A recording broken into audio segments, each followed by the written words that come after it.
ఇంచుమించు సేమ్ నెల్లూరు చేపల పులుసు టేస్టే, కాకపోతే వాళ్ళు దాంట్లో వడియం అనేది వేస్తారంట.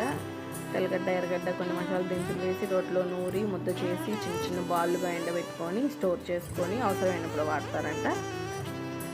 చంద్ర ఆ సైడే కాబట్టి తనైతే చెప్పింది చాలా టేస్టీగా ఉంటుంది అది వేస్తే అని.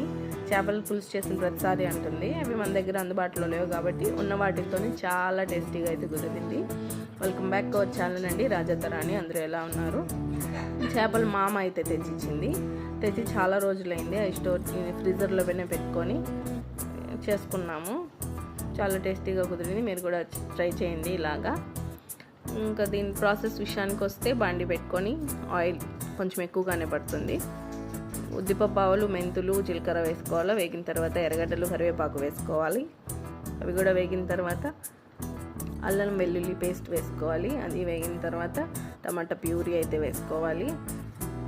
కట్ చేసి కూడా వేసుకోవచ్చు, కాకపోతే కొంచెం చిక్కదనం కోసం మేమంతా ప్యూరీ ఇలానే చేసాము.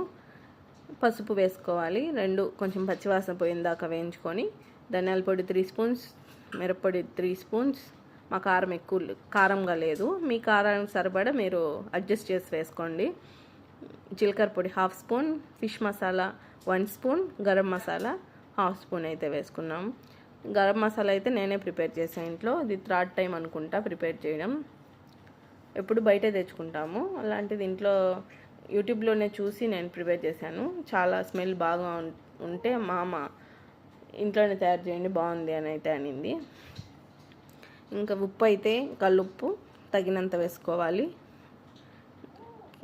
చింతపండు కొంచెం నల్ల చింతపండు మా ఇంట్లో అదే ఉంది ప్రస్తుతానికి, అదే అయితే వేసాము. పులుపు కరెక్ట్గా ఉండాలి చేపల పులుసుకి, అప్పుడే టేస్ట్ బాగుంటుంది. ఇంకా దాని తర్వాత తెల్లిన తర్వాత పచ్చిమిరపకాయ వేసుకొని చేప ముక్కలు చాలా 3-4 టైమ్స్ అయితే పసుపు ఉప్పు వేసి కొంచెం నిమ్మకాయ అయితే పిండి చేప అలానే పెట్టి తర్వాత 2 టైమ్స్ అయితే వాష్ చేసాము. ఫిషెస్ కూడా వేసుకుని చేపలు తర్వాత ఈ పొడి, జీలకర్ర, ధనియాలు, మెంతులు అయితే డ్రై చేసి నూరి కచ్చాపచ్చాగా, తెల్లగడ్డలు కూడా అలానే కచ్చాపచ్చగా దంచి పొడి వేసుకోవాలి. ఇదే అన్ని మెయిన్ ఇంగ్రీడియంట్, చాలా బాగుంటుంది స్మెల్ ఇది వేసిన తర్వాత. ఇలా ఫైనల్గా కొత్తిమీర. ఇంకైతే మేమైతే సంగటి చేసుకున్నాం దాంట్లోకి, నేను, చంద్ర, ఆయన ముగ్గురికి. ఇంకంతేనండి ఈరోజు మా లంచ్ అనమాట. మీరేం తిన్నారో కూడా కామెంట్ చేయండి.